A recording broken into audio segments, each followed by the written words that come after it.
Eu saúdo os irmãos e as irmãs com a paz do Senhor e gostaria de falar da imensa satisfação de poder, mais uma vez, compartilhar com os irmãos e as irmãs a lição de número 12, intitulada como Esdras e Neemias combatem o casamento misto.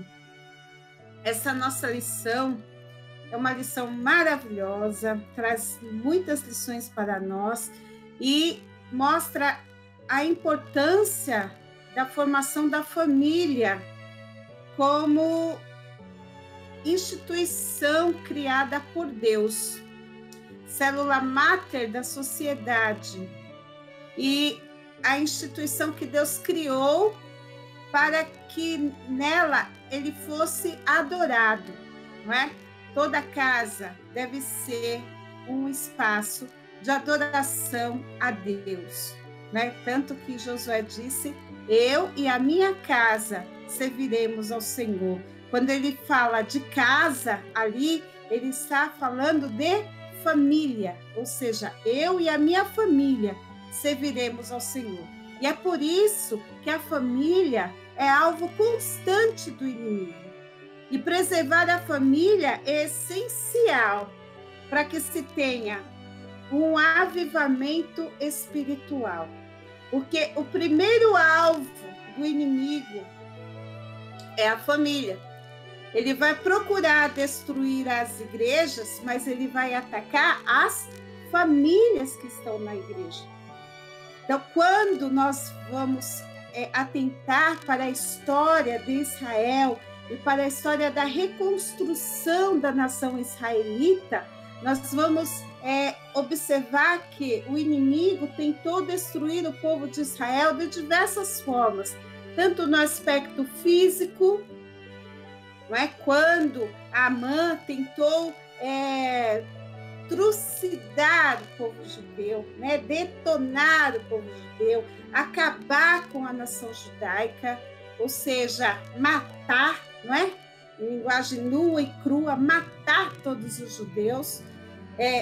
Desejo que foi de outros líderes mais tarde, de destruir a nação judaica, exterminando fisicamente. O inimigo procurou atacar o povo judeu, afastando da lei do Senhor, dos caminhos do Senhor, até que o Senhor levantou Esdras para ensinar a palavra, e através do ensino da palavra, o Senhor trouxe um avivamento. Então, nós vimos que o Senhor livrou os judeus através de uma rainha, né, a rainha Esther. O Senhor trouxe um avivamento espiritual no meio do povo judeu, através do ensino da palavra, quando nós vimos na semana passada aquela imensa escola, típica escola dominical, no qual Esdras ensinava a palavra e os seus assistentes, os seus auxiliares iam lá no meio do povo e ia explicando tudo que ele estava ensinando. E assim o povo foi reconhecendo que estava em pecado e precisava se voltar para o Senhor. E conhecer a palavra, recuperar o conhecimento da língua hebraica, que no caso judaico, que se falava judaico, o hebraico em si, era recuperar uma identidade. E a partir do momento que esse povo estava afastado de Deus, da palavra de Deus, dos costumes judeus e afastado dos princípios da lei de Deus, esse povo estava perdendo a sua identidade.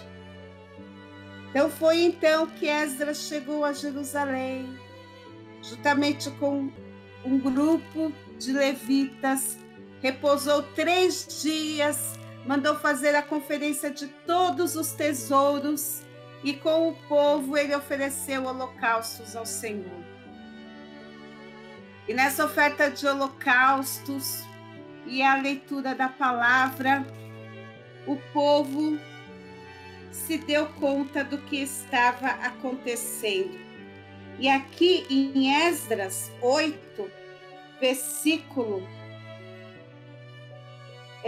35, nós temos a ideia de como que estava a situação de reconstituição, de oferta, de sacrifício ao Senhor, algo que já não estava sendo feito com tanta frequência.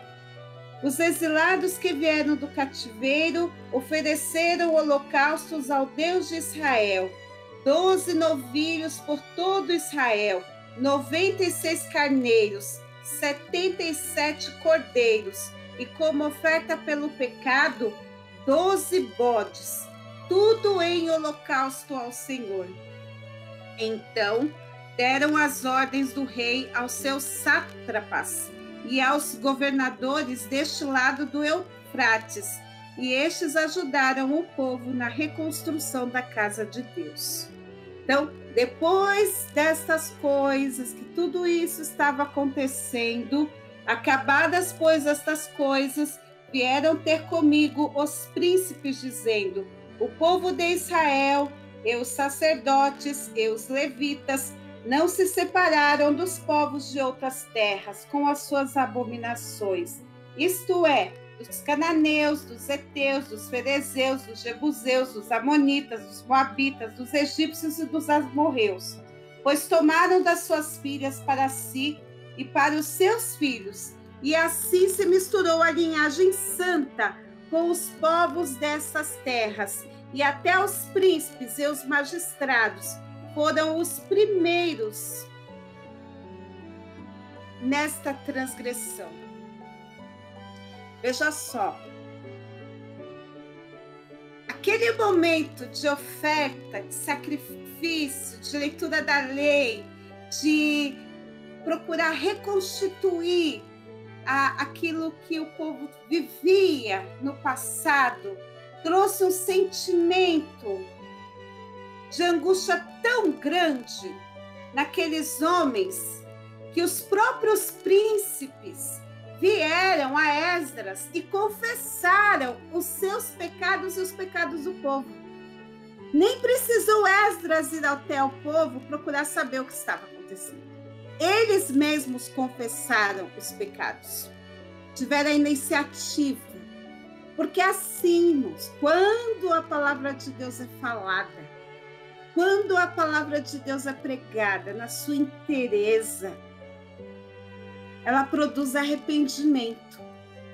E arrependimento provoca atitude de confissão, não é? Não de justificar. Nós nos ajuntamos mesmo, eram pessoas que estavam aqui por perto, eram de nações vizinhas, não tinha nada demais.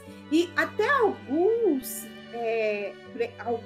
que querem contestar o que a Bíblia diz, vêm usar de pretexto, protestando contra essa situação que nós vamos mencionar aqui, como xenofobia. O que seria xenofobia? A xenofobia seria um preconceito contra nações estrangeiras. Diz assim, olha, isso é preconceito, não há nada demais se casar, se unir a uma nação estrangeira. Só que nós devemos ter em mente que o povo de Israel era uma linhagem santa, era uma semente santa. Quando Abraão foi escolhido por Deus para ser pai de uma grande nação, quis procurar uma esposa para Isaque, procurou uma moça da sua parentela, da sua linhagem santa. E assim foi com Jacó também. Procurou-se uma moça da sua parentela, da sua linhagem santa, para que o Messias, o Salvador, viesse de uma linhagem santa, de um povo santo, de uma nação eleita. Deus tinha eleito uma nação para que através dela viesse o Salvador do mundo. Então, o povo de Israel tinha que ser diferente das outras nações, em tudo, até mesmo na questão do casamento. Até a semente era santa, a forma de se alimentar era santa, a forma de falar era santa, a forma de se portar diante dos povos era santa, porque era separado, nação eleita, sacerdócio real, povo chamado das trevas de espelho para a maravilhosa luz do Senhor. Então, este povo tinha princípios totalmente diferenciados daqueles povos gentios que não tinham nenhum compromisso com Deus, que já tinham se rebelado contra Deus. Então, não era da vontade de Deus que o povo de Israel se unisse a essas outras nações. Acontece que o povo de Israel recebia estrangeiros em seu meio, mas estrangeiros que se convertessem à fé israelita. Não estrangeiros que viessem corromper os israelitas. No caso de Raabe, que se converteu, Ruth se converteu. Ruth era bonita, mas ela se converteu. Ela aceitou a fé do Deus de Israel, ela aceitou o Deus de Israel. Tanto que ela disse à sogra dela: o teu Deus será o meu Deus. Então, ela recebeu o Deus de Israel como seu Deus, sendo estrangeira. Raabe também confiou no Deus de Israel. Então, ela foi eleita, começou a fazer parte do povo eleito. Então, isso não quer dizer que o povo tinha preconceito. O povo não podia aceitar estrangeiros que não se convertessem ao Deus de Israel e viessem contaminar o povo com a sua idolatria e com a sua cultura que desconsiderava a Deus como o Senhor de todas as coisas, porque era o que estava acontecendo. Ao invés deles assimilarem a cultura do povo de Israel, assimilarem os costumes do povo de Israel, eles estavam ensinando os seus filhos os costumes dos povos das terras deles. E estavam desvirtuando os costumes do povo de Israel. E fazendo isso, eles iriam destruir a nação israelita. Porque uma nação que não tem costumes diferenciados, uma língua diferenciada, um modus vivendi diferenciado e princípios diferenciados, deixa de ser uma nação em si. Ela vai se perder no meio das outras nações. Assim como hoje já não se vê mais falar de amonitas, moabitas, não é? Recabitas, todo esse povo aí que a gente conhece, já ouviu falar na Bíblia. Você não ouve mais falar, mas você ouve falar do povo de Israel. Por quê? Deus levantou homens que lutaram para que essa identidade do povo judeu fosse mantida. E essa identidade, essa cultura, os costumes, os valores fossem preservados e o povo judeu fosse ensinando esses hábitos para os seus filhos. Tanto que lá em Deuteronômio 6 diz que tu ensinarás aos teus filhos de manhã, de tarde, de noite, não é? Levantando-te, andando pelo caminho e deitando-te. Ou seja, não deixe de ensinar a minha lei ao teu filho, para que se preserve os valores, para que se mantenha o hábito de se casar entre pessoas da nossa mesma linhagem, da nossa mesma religião, né? Algo que eles mantêm até hoje. Eles procuram casar judeus entre judeus, no afã de se preservar os princípios judaicos. Tá? Então, esse é um detalhe bastante importante que nós precisamos observar.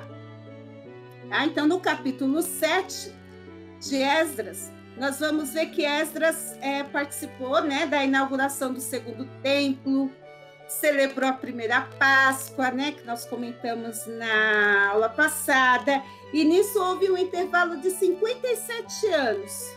E nesse período de acabadas destas coisas, foi o período em que ele nomeou regedores e juízes para julgar o povo e para ensinar a lei.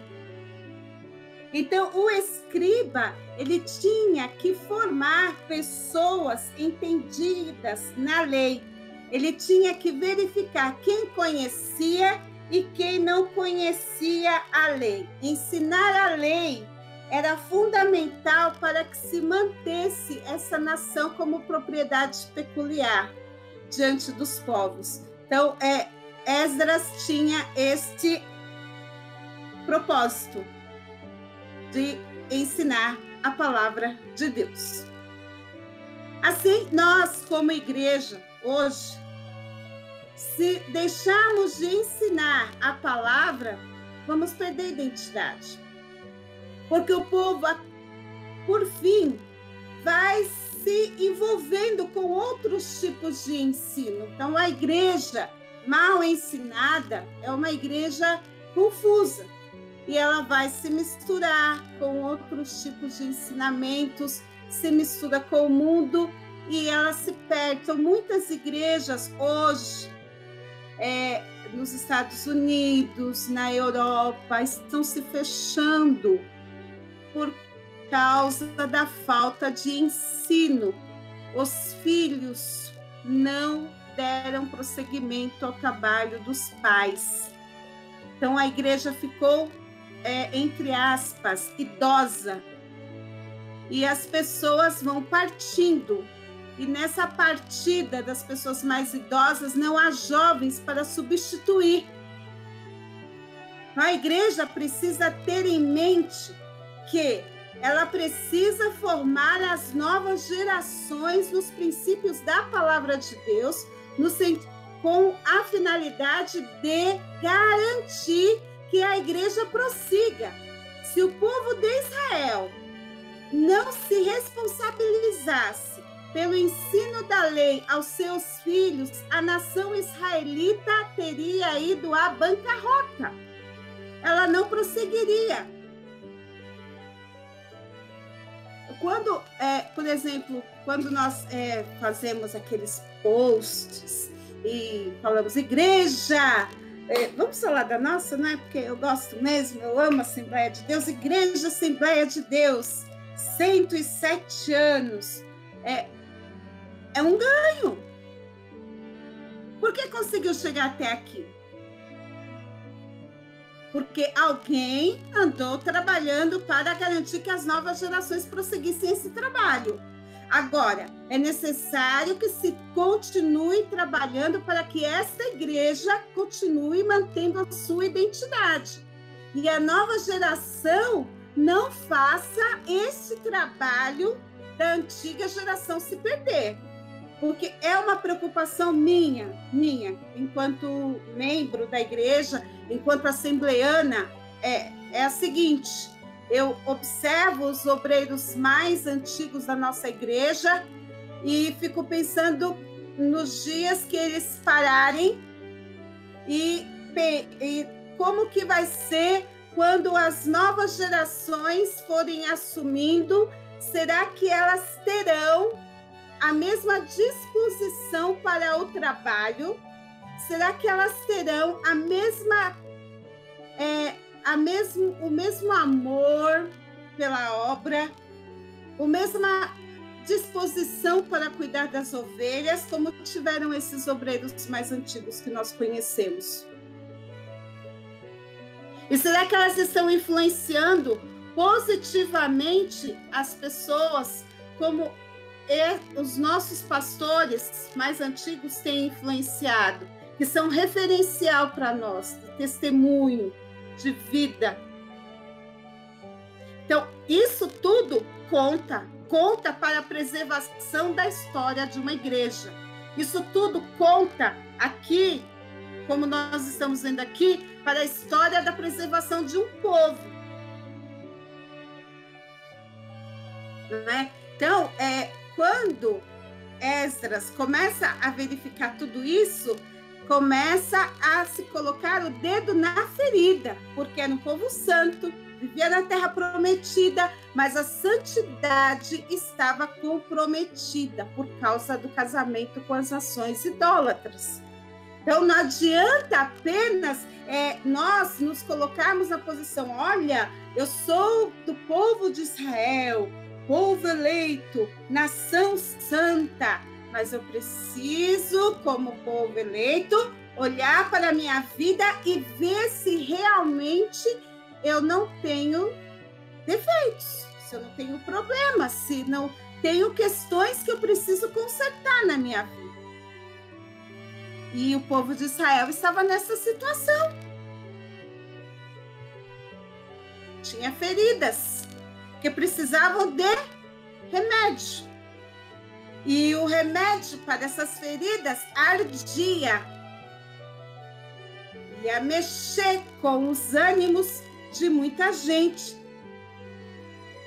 E um dos remédios se chama Palavra de Deus. E isso começa pela confissão de pecado. E quando a palavra de Deus é exposta, o povo confessa.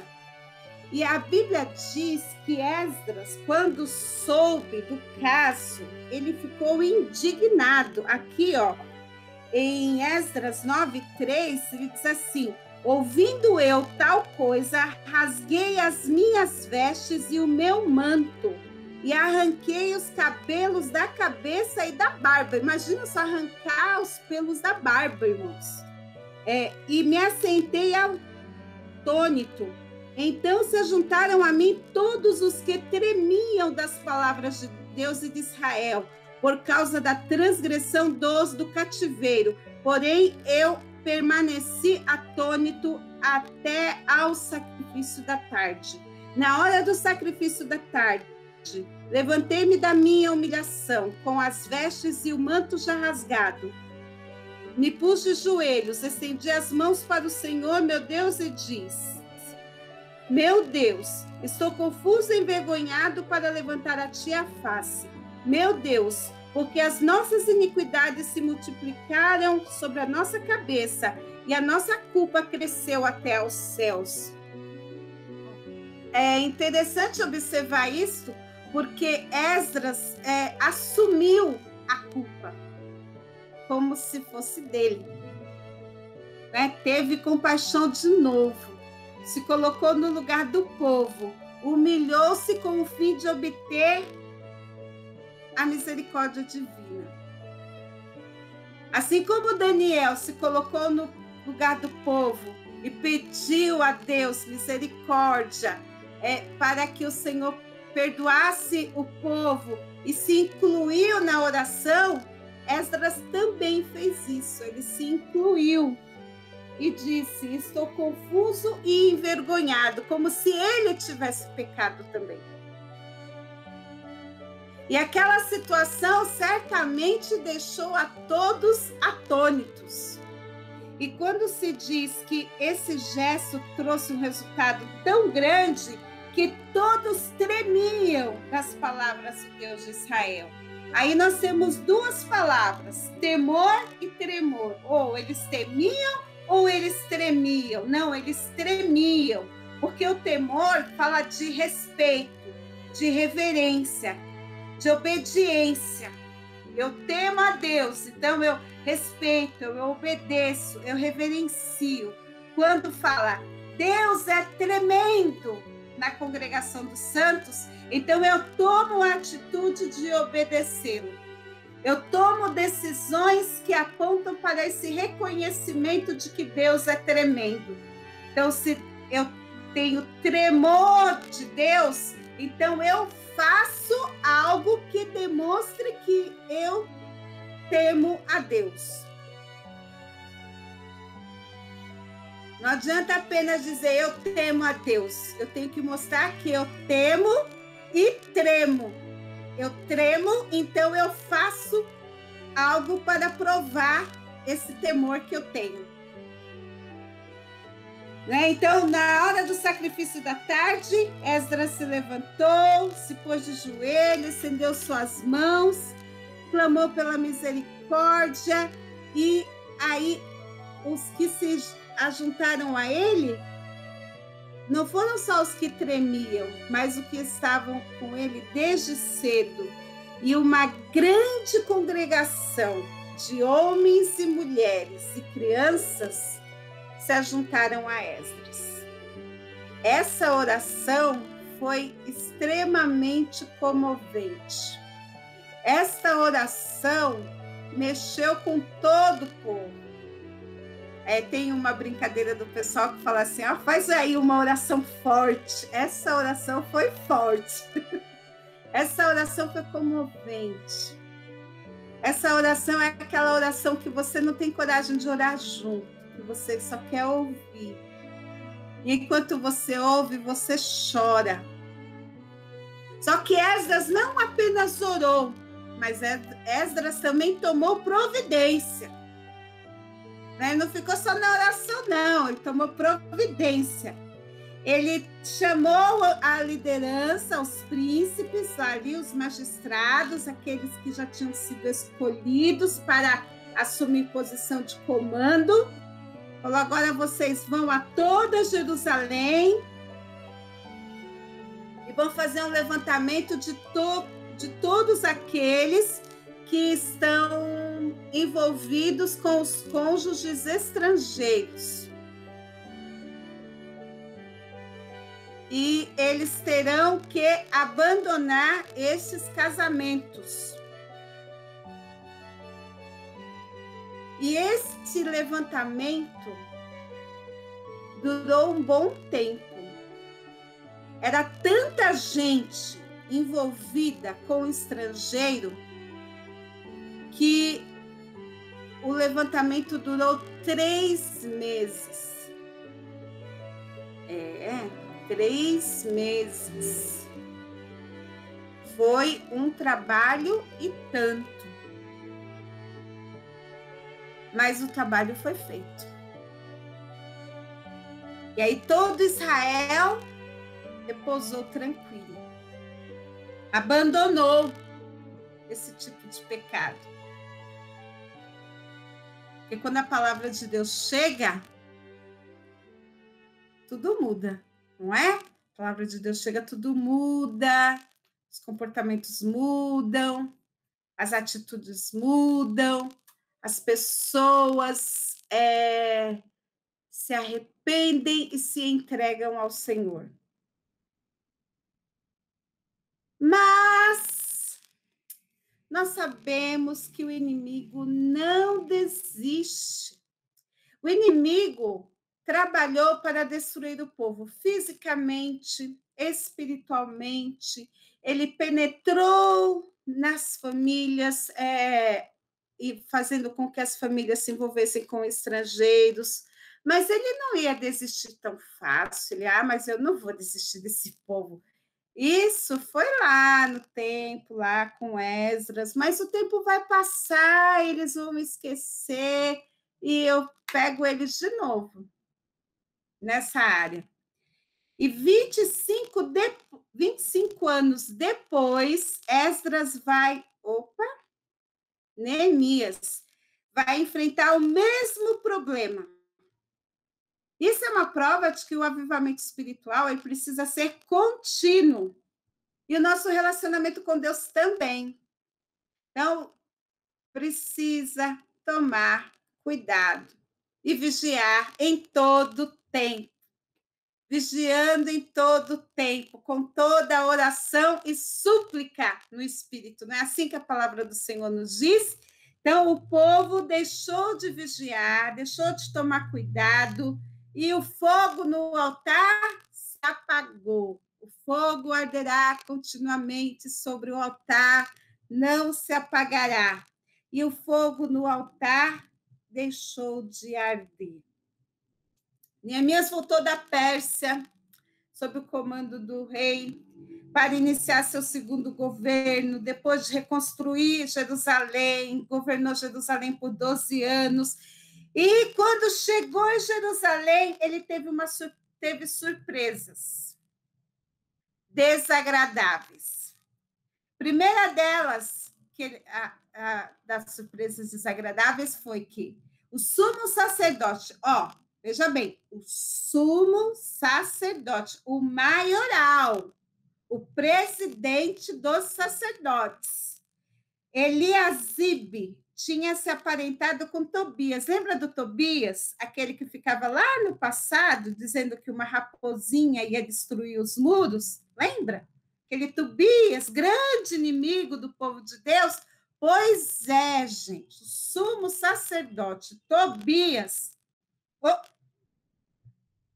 sumo sacerdote Eliasibe, se aparentou com Tobias, que era o maior opositor na reconstrução dos muros. E além de se aparentar com Tobias, ele cedeu para Tobias a câmara do templo. Então, ele deu a filha, né, em casamento, e a câmara, não é um cômodo do templo, que era imenso, esse cômodo era um local onde eles guardavam os víveres, material para oferta dos holocaustos, e que servia para o sustento dos sacerdotes. Como o sumo sacerdote cedeu todo aquele espaço para o Tobias, isso quer dizer que este espaço deixou de armazenar material para o templo, deixou de armazenar suprimentos para os sacerdotes. E os sacerdotes não tinham mais como se alimentar, como sobreviver ali no templo. E o que foi então que os sacerdotes foram embora. Deixaram o templo. E o serviço na casa do Senhor foi prejudicado por causa do Tobias e do sumo sacerdote. E está escrito aqui no livro de Neemias. Pode ver aqui, Neemias, capítulo 13. Está aqui. É um absurdo isso. É um absurdo. Então soube do mal que Eliasibe fizera para beneficiar Tobias. 13 e 7. Fazendo-lhe uma câmara, não é câmera é máquina fotográfica, não é?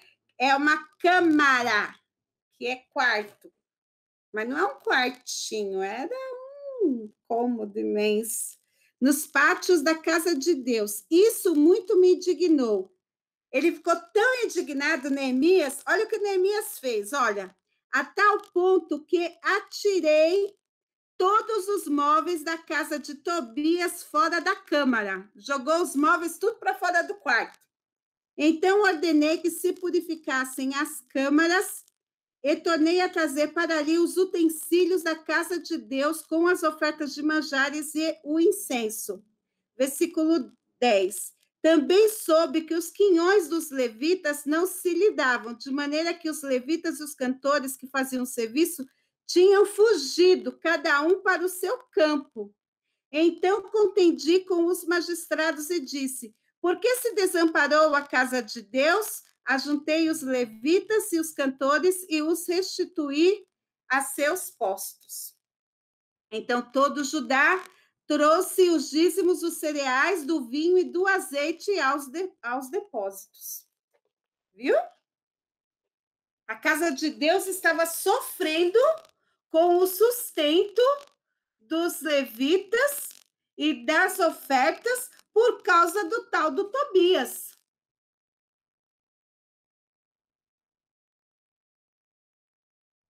E o Neemias ficou bravo. jogou os móveis para fora. Ficou nem Jesus lá que saiu derrubando as mesas, não é? Ele pôs os móveis tudo para fora da câmara. Eu imagino, gente, como ele ficou nervoso. Mas era um nervoso justo. Ele ficou nervoso mesmo, era um nervoso justo. Então, aqui nós temos mais um avivamento que se inicia com a palavra. Ele pediu para que se lesse a lei do Senhor abaixo da orientação divina. Então, Neemias mandou que se lesse para o povo no livro da lei de Moisés, aqui no versículo 1.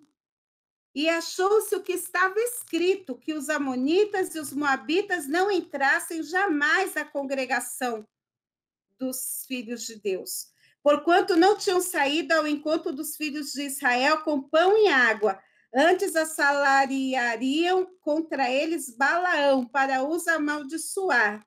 Mas o nosso Deus converteu a maldição em bênção. Ouvindo eles, o povo, esta lei, apartaram de Israel todo o elemento misto. Aqui, esse trecho aqui que Neemias está falando é Deuteronômio 23 e 3. Aí, eu não vou ler os dois versículos, mas os irmãos podem conferir. Né? O que Neemias leu para eles foi o trecho de Deuteronômio 23 e 3. Não estava com versículo ainda. Naquela época não tinha versículo, mas ele leu esse trecho, no qual Deus tinha falado que não eram para eles se aparentarem com esses povos. Era a lei de Deus. E esse avivamento começou com a leitura da palavra do Senhor e produziu efeito em Neemias até. Neemias ficou tão indignado.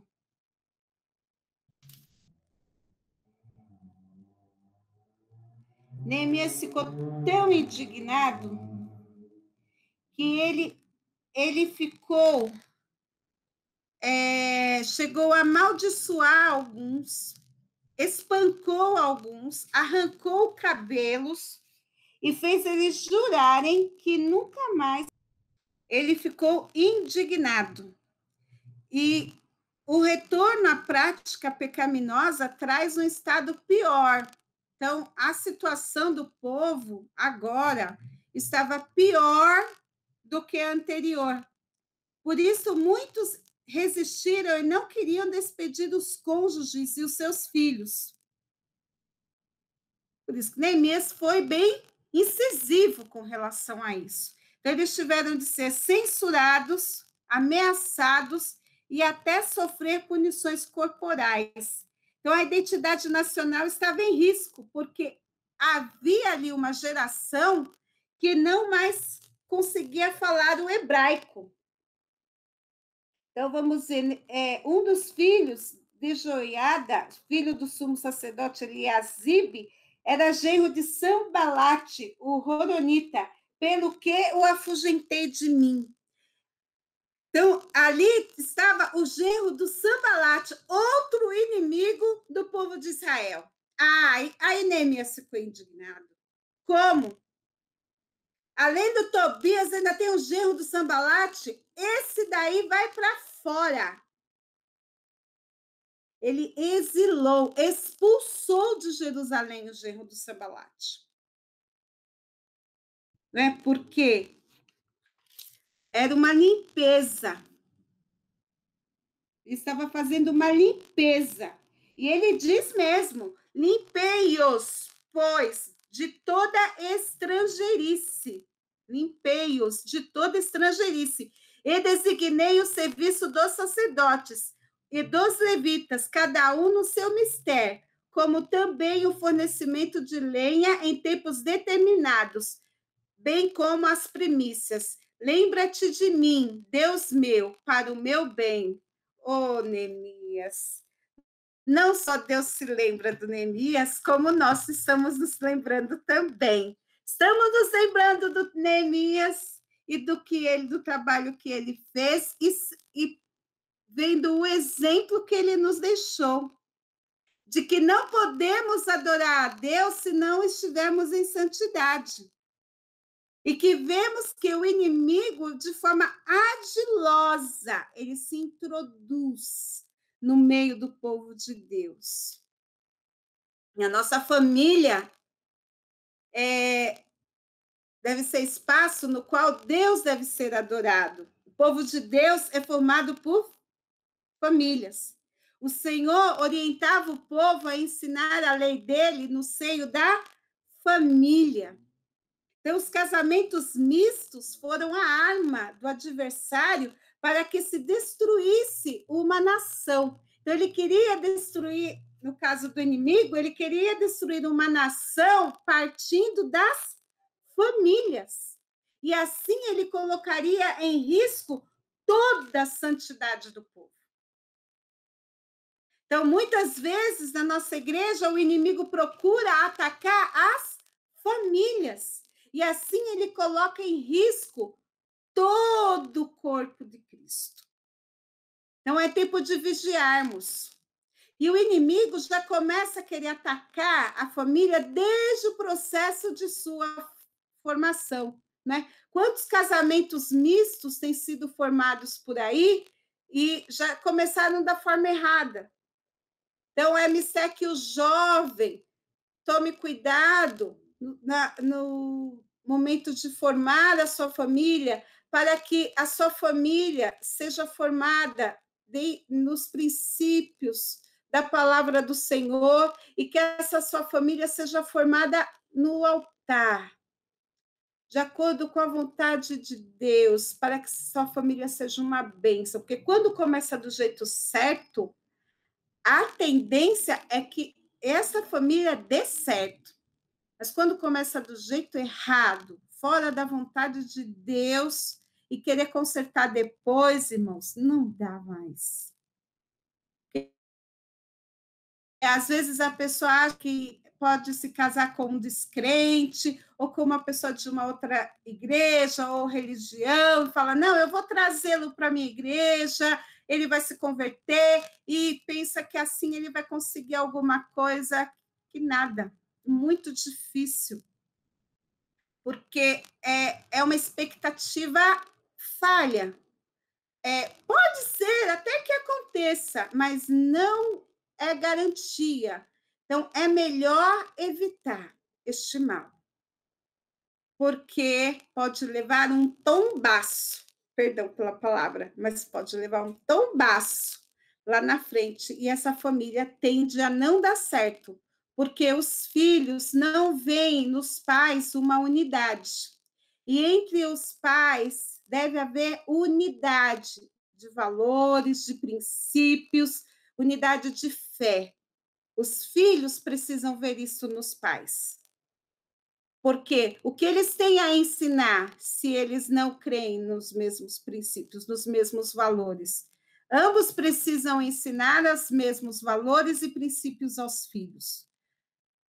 E é isso que nós aprendemos aqui quando o Senhor orienta o povo a fazer o casamento com pessoas da mesma semente santa.